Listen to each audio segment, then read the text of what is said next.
పద్మావతి వాళ్ళ ఆఫీస్లో అయితే మీటింగ్ అరేంజ్ చేస్తారు. ఇక ఆ మీటింగ్లో విక్కీ అయితే ఇలా అంటూ ఉంటాడు, ఆడవాళ్ళకి 1+1 ఆఫర్ 50% డిస్కౌంట్ అలాంటివి పెడితే ఫాస్ట్గా వస్తారు సార్ అని చెప్పి అంటూ ఉంటాడు. దాంతో అక్కడ ఉన్న వాళ్ళ బాస్ అయితే పద్మావతి విక్కీ మాట మీద నీ అభిప్రాయం ఏంటి అని చెప్పి అడుగుతూ ఉంటాడు. దాంతో పద్మావతి అయితే విక్కీ గారి అభిప్రాయం రాంగ్ సార్ అని చెప్పి అంటుంది. అది విని విక్కీ ఒక్కసారిగా షాక్ అయిపోతాడు.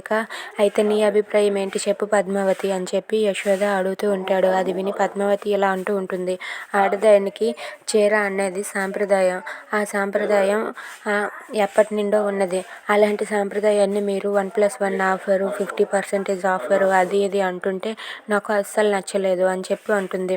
దాంతో పద్మావతి ఆడవాళ్ళ గురించి చాలా మంచిగా వివరించడంతో అక్కడ ఉన్న వాళ్ళందరూ క్లాప్స్ కొడుతూ ఉంటారు. అది విని అక్కడ ఉన్న విక్కీ అయితే పద్మావతితో నువ్వే గ్రేట్, నువ్వు బాస్ ముందు నన్ను తక్కువ చేసావు కదా, నేను ఈ జాబ్ నుండి మానేయాలనుకుంటున్నానని చెప్పి అంటాడు.